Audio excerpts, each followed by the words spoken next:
দর্শক, president Donald ট্রাম্পের প্রশাসন যুক্তরাষ্ট্রে বিদেশি শিক্ষার্থীদের ভিসা কার্যক্রম সাময়িকভাবে স্থগিত ঘোষণা করেছে। একই সঙ্গে শিক্ষার্থী এবং এক্সচেঞ্জ প্রোগ্রামের ভিসার জন্য সামাজিক যোগাযোগ মাধ্যমগুলোতে অতিরিক্ত যাচাই বাছাইয়ের পরিকল্পনাও নেওয়া হয়েছে।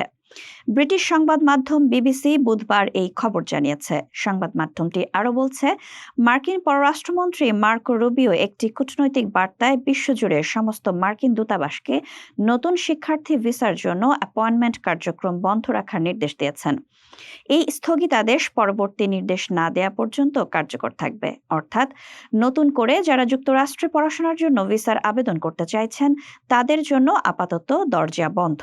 বার্তায় বিশেষভাবে উল্লেখ করা হয়েছে যে সামাজিক মাধ্যমে স্ক্রিনিং বা নজরদারি আরও জোরদার করা হবে, বিশেষ করে শিক্ষার্থী এবং এক্সচেঞ্জ প্রোগ্রাম ভিসার ক্ষেত্রেই। এর ফলে মার্কিন দূতাবাস ও কনসুলেটগুলোর ওপর বড় ধরনের প্রভাব পড়তে পারে বলে সতর্ক করা হয়েছে।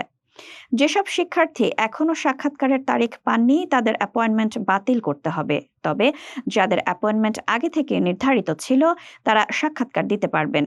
এই পদক্ষেপ এমন এক সময় নেওয়া হলো যখন ট্রাম্প প্রশাসনের সঙ্গে যুক্তরাষ্ট্রের বেশ কয়েকটি প্রভাবশালী বিশ্ববিদ্যালয়ের সম্পর্ক বেশ উত্তেজনাকর অবস্থায় রয়েছে।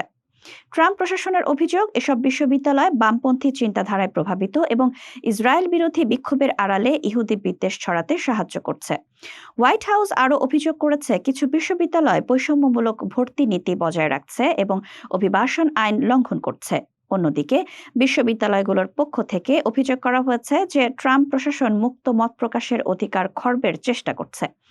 বিশেষ করে হার্ভার্ড বিশ্ববিদ্যালয় ট্রাম্প প্রশাসনের রোষানলে পড়েছে। সম্প্রতি প্রশাসন হার্ভার্ডের বিদেশি শিক্ষার্থী ভর্তি ও বিদেশি গবেষক রাখার অনুমোদন বাতিল করেছিল, যদিও একটি ফেডারেল আদালত পরে এই সিদ্ধান্ত স্থগিত করেছে।